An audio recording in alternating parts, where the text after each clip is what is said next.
Pourquoi la Sarthe devint patrie de l'automobile? La Sarthe a largement contribué à l'invention de l'automobile et à la promotion du sport automobile, tant par ses constructeurs, Amédée Bollé père, Amédée Bollé fils, son frère Léon, Henri Vallée, moins connu, mais qu'on a aussi appelé le quatrième Bollé, Jean Rondeau, Yves Courage, que par ses champions, Paul Germain, au premier âge de la course, on en a parlé tout à l'heure, Henri, Maurice, Achille Fournier, Victor Emery, tout ça c'était il y a bien longtemps, et plus près de nous, Sébastien Bourdet. L'obéissante ne serait pas née au Mans si la dynastie Bollé n'avait jamais posé ses outils dans la Sarthe. Et si les fils du maître de la locomotion à vapeur n'avaient pas tenu le pari du moteur à explosion dès 1895, Le Mans et la Sarthe seraient autres assurément. Des grands prix de vitesse au grand prix d'endurance des 24 heures du Mans. Dès le début du XXe siècle, les courses de ville à ville se multiplient. Mais après la victoire de Renault dans Paris-Vienne en 1902, le Paris-Madrid de 1903, devenu hélas un Paris-Bordeaux pour cause d'hécatombe, dont Marcel Renault sur sa propre voiture, sonne le glas de ces lâchers de meutes de bolides au milieu de la circulation. Les courses en circuit voient le jour grâce à la Coupe Gordon-Bennett qui fait se confronter les constructeurs britanniques, allemands et français. La France, victorieuse en 1904 et 1905, grâce à Terry sur sa Richard Brasier, organise la compétition sur le circuit d'Auvergne, aussi appelé circuit Michelin. Mais la grogne s'installe contre le principe de l'épreuve qui n'autorise que 3 voitures par nation, frustrant la construction automobile française qui cumule les marques. L'Automobile Club de France lance alors une consultation publique, probablement l'ancêtre des appels d'offres, pour l'organisation d'un grand prix, et au milieu de 16 autres projets, c'est la Sarthe qui l'emporte. La liesse est à son comble, mais il reste 5 mois pour créer un circuit de 103 km, dont 97 de ligne droite. Très structuré, bien entouré, les Sartois relèvent le défi, et le premier Grand Prix de la CF sera un succès colossal, même si le résultat financier n'est pas à la hauteur des moyens mis en œuvre. Pour l'occasion est né l'Automobile Club de la Sarthe, qui deviendra l'Automobile Club de l'Ouest, à l'heure où il créera les premiers Grands Prix de France, en 1911, 1912, 1913. Renault l'emporte donc en 1906 grâce au chauffeur personnel de Louis Renault, le hongrois Ferenc Szijs, et l'apport technique des jantes amovibles Michelin, invention géniale pour l'époque. Il faudra 5 ans après cette première mondiale pour voir renaître un Grand Prix au Mans sur un circuit de 54 km cette fois. En 1911, c'est le champion local, Emery, sur Fiat, qui l'emporte. Victoire au goût amer, car la mort de 2 autres champions sartois suite à un dépassement du vainqueur fait polémique. La CF, de son côté, organise son propre Grand Prix en 1907, 1908, 1912. Cette prolifération fait découvrir aux constructeurs le coût astronomique de ces participations. La guerre va plomber durablement l'économie de l'Europe et il faut attendre 1921 pour voir un nouveau Grand Prix au Mans, remporté par l'Américain Murphy sur Duesenberg, sur un circuit de 17 km cette fois. Georges Durand, l'intrépide secrétaire général de la CO, n'avait-il pas, dès 1906, avancé l'idée folle d'une grande course au Mans chaque année? Mais l'intérêt international pour les organisations sartoises semblait, dès 1922, ne plus passionner les foules, ni les constructeurs. Et devant le peu d'enthousiasme pour le Grand Prix de 1923, la CO prenait la décision de remiser les épreuves de vitesse pure. Au Salon de Paris de 1922, au cours d'une conversation entre Charles Faroux, patron du journal L'Auto, devenu L'Équipe, Marcel Canit et Georges Durand de la CO, l'idée d'une course de 8 heures pour démontrer les qualités des automobiles produites et de leurs équipements semblait répondre à la demande du lectorat de Charles Faroux. L'intervention d'Émile Coquille, PDG de Roche et Wisworth pour la France, en tant que partenaire financier, eut au fait de transformer le projet initial en Grand Prix d'endurance de 24 heures. Certes, cette première édition ne déchaîne pas les passions, mais les foudres du ciel qui arrosent copieusement le circuit. Victoire de l'industrie française toutefois, avec Chenard et Walker, et record du Tour à la Bentley. 3 abandons sur 33. La démonstration est faite et la légende est en marche. Les 24 heures du Mans de 1923 à la guerre et de la Renaissance en 1949 aux années 70. L'Amérique avec Chrysler avait bien tenté une percée dès 1925, mais la décennie sera sous une domination britannique, malgré les victoires françaises, de 23 on l'a dit, de 25 et de 26 avec Loren Dietrich. Les Bentley Boys semblent souverains, mais Stutz et Chrysler viennent semer le trouble et la bagarre est somptueuse en 1928. Record du Tour dans le dernier tour. Mercedes délègue l'immense talent de Caracciola, mais rien n'y fera et Bentley survole les débats. L'Alfa Romeo, qui avait été considéré non conforme à l'esprit du règlement en 1928, revient en force et vont se suivre 4 et même 5 victoires si en 1935 une erreur de chronométrage n'avait interrompu la série, avec des victoires d'anthologie et des pilotes d'exception, Nuvolari, de Campionissimo, Sommer, Chinetti et Tancelin. Le circuit s'est éloigné des faubourgs de la ville, les installations ne cessent de s'améliorer, mais depuis 10 ans, l'industrie française est inexistante, sauf en petite cylindrée. La presse s'impatiente et mène la révolte.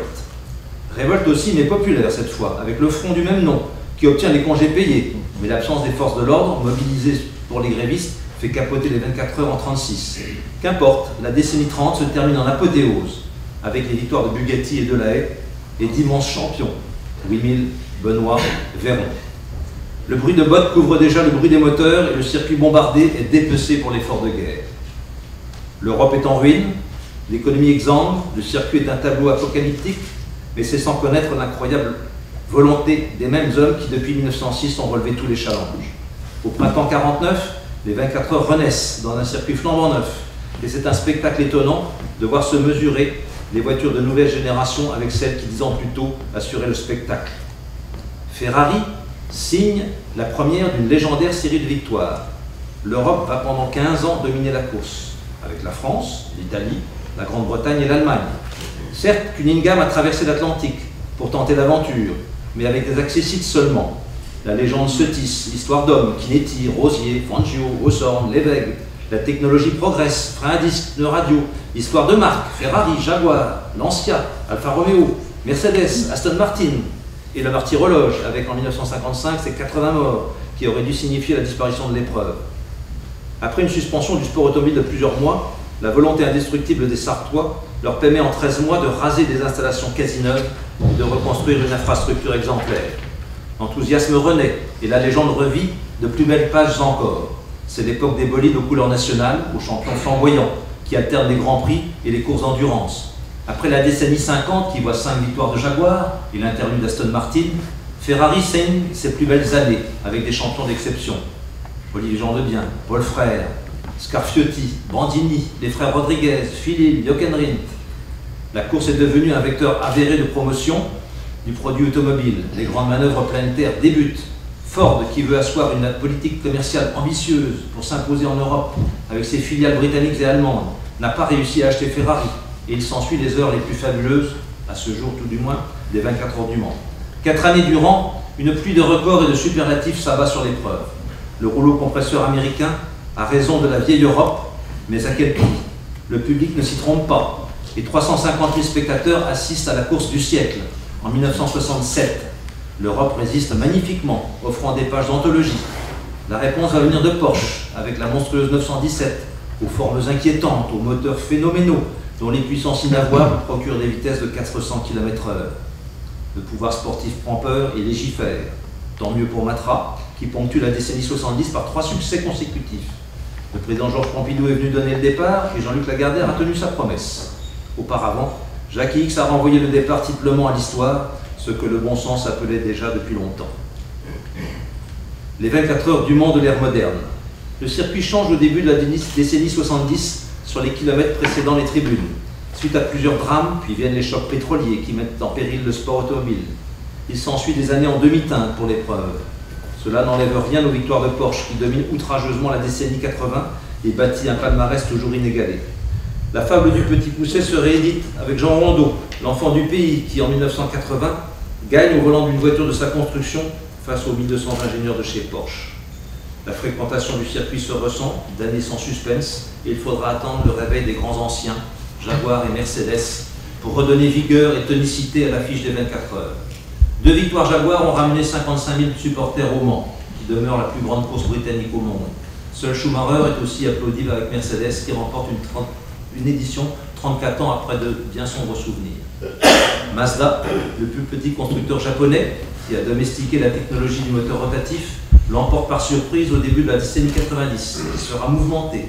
Crise économique, guerre de l'essence, querelle avec les instances internationales. Les 24 heures frisent la sortie de route. 28 partants au lieu de 55, ce qui n'empêche pas toujours de faire étalage de son talent, avec 2 victoires des fabuleuses 905 à moteur V10, véritable machine de guerre à tout gagner. Quelques autres victoires plus exotiques ponctuent la fin du siècle. La McLaren BMW crée la surprise en 95, alors que Porsche interprète le règlement favorablement et complète son palmarès. BMW adapte son moteur magique dans un proto et l'emporte pour clore la décennie. Depuis, sans relâche, Audi et Bentley, dans son giron, trustent tout sur leur passage. Le Mans s'est découvert un nouveau prince, lui aussi du nord de l'Europe, comme Jackie X, élu pilote du XXe siècle des 24 heures du Mans. Tom Christensen, dont il s'agit, apporte chaque année 7000 Danois dans ses bagages. Il a effacé des tablettes ses illustres prédécesseurs, en attendant à son tour un nouvel hypothétique maître du Mans, qui saura, avec le même panache que ses pairs, enthousiasmer les foules, alors que les constructeurs, sans cesse désireux de prouver à la face du monde qu'ils sont les meilleurs, ne tariront pas d'ingéniosité pour nous préparer nos voitures de demain, ce que l'on nomme le défi technologique. Peugeot, référence mondiale dans la maîtrise du diesel, a mis sa griffe au palmarès avant d'annoncer son retrait pour cause de paix sociale. Porsche annonce son retour et Toyota n'a pas dit son dernier mot. L'impact technologique des 24 heures du Mans. Il reste essentiel dans le bilan dressé. Né d'une demande du public de démontrer les qualités de l'automobile, de ses accessoires et de ses composants, les 24 heures n'ont eu de cesse depuis 90 ans d'apporter à l'automobile de tous les jours des solutions techniques, économiques et sécurisantes. À l'heure où la Fédération internationale de l'automobile sollicite l'effort de tous pour sauver 5 millions de vies dans les pays émergents, victimes de l'insécurité routière, gageons que les 24 heures du Mans ont, par les apports faits à la technologie automobile, permis d'économiser plus de vies encore. La traction avant, apparue en 1927 par le talent d'ingénieur Grégoire, équipe désormais la quasi-totalité du parc automobile français et plus de la moitié du parc automobile mondial. Les freins à disque qui permirent à Jaguar de triompher au Mans en 1953 équipent désormais la quasi-totalité des automobiles, y compris les plus modestes. L'injection d'essence, qui permit à Mercedes de l'emporter en 1952, et l'électronique ont largement participé à endiguer la pollution atmosphérique par les moteurs. Les pneus à carcasse radiale, on l'a dit ce matin, qui équipaient l'ancien au Mans en 1951, sont un gage de sécurité depuis lors. Et depuis 73 ans, la piste du circuit des 24 heures du Mans, promu laboratoire national d'essai depuis 1930, sert à tester les revêtements routiers de demain, plus sûrs, plus écologiques, plus confortables. La signalisation horizontale, née sur la ligne droite d'une Audière, la signalisation verticale, réfléchissante, ont été testées sur le circuit des 24 heures. Les phares à iode, les liaisons radio de voitures à point fixe, les phares anti-brouillard, les tableaux de bord anti-reflet, les essuie-glaces monobranches, le Kevlar, le carbone, le turbo, les huiles de synthèse, les gommes de synthèse sont parmi les progrès technologiques que les 24 heures auront suscités. Qui aurait parié à l'aube du millénaire que le diesel allait l'emporter 5 ans plus tard, balayant l'image réductrice de ce mode de motorisation? Demain, l'électricité, la pile à combustible, viendront rassurer le consommateur face à l'inéluctable disparition du carburant fossile. Mais les ingénieurs ont aux 24 heures l'inventivité sans limite à leurs patientons. La retombée économique des 24 heures du Mans est à ce point exemplaire qu'elle correspond à ce que les Jeux Olympiques auraient rapporté tous les 26 ans au département de la Sarthe, c'est-à-dire 3 fois depuis la création de l'épreuve, et ce sans coûter les sommes pharaoniques qui sont englouties par les pays organisateurs, parfois sans lendemain, pour construire les sites olympiques. Chaque année, c'est une manne de 115 millions d'euros qui s'abat sur la Sarthe et 310 millions qui rentrent dans l'économie française. L'Automobile Club de l'Ouest, créateur et organisateur de l'épreuve, a dû céder, voici 20 ans, ses installations au syndicat mixte du circuit qui regroupe la région des Pays de la Loire, le département de la Sarthe, la communauté urbaine et la ville du Mans. Car en 1990, ce sont 17 milliards de centimes qui furent nécessaires à la remise à niveau des installations, selon les normes internationales de la fédération.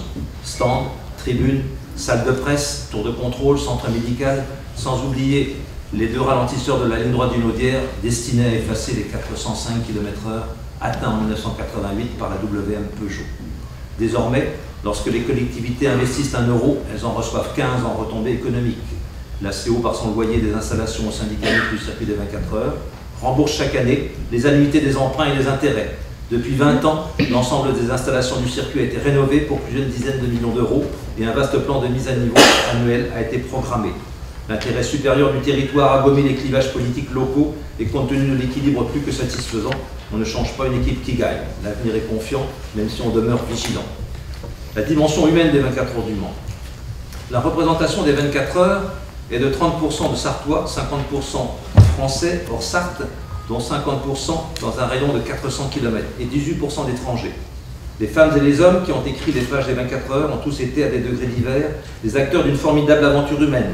Si récemment, la très institutionnelle société américaine National Geographic a décerné aux 24 heures du Mans le titre envié de premier événement international majeur auquel tout amateur de sport se doit d'assister au moins une fois, c'est parce que les valeurs véhiculées par l'épreuve paraissent fondamentales et exemplaires. Ces compliments honorent tous ceux qui contribuent depuis 90 ans à faire des 24 heures du Mans l'espace d'un week-end, l'épicentre de la culture sportive mondiale, le laboratoire instantané du génie humain, et n'oublions pas les spectateurs, un melting pot passionné fraternel d'une bonne cinquantaine de nations. Depuis l'origine de l'épreuve, la magie du Mans a opéré, dont le symbole est probablement la durée, avec en corollaire l'exigence physique pour les acteurs et technique pour les machines, ce que l'on nomme avec justesse l'endurance. N'y a-t-il pas chez les pilotes comme chez les spectateurs cette angoisse sourde, tapie au tréfonds de l'être, à s'enfoncer dans la nuit, puis cet émerveillement ayant physiquement résisté à voir poindre l'aube? Cette victoire sur le rythme planétaire, à franchir l'obscurité pour se découvrir au jour suivant en pleine lumière, correspond au dépassement de soi, à l'effort, puis à la récompense de l'effort. De l'ombre à la lumière est pour un pilote le but de toute carrière.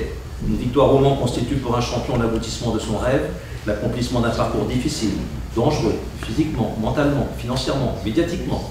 La fascination exercée par cette course est un heureux contrepoint à ses détracteurs. Deux facteurs contribuent essentiellement à l'unicité des 24 heures du Mans, les vitesses atteintes et la spécificité du parcours.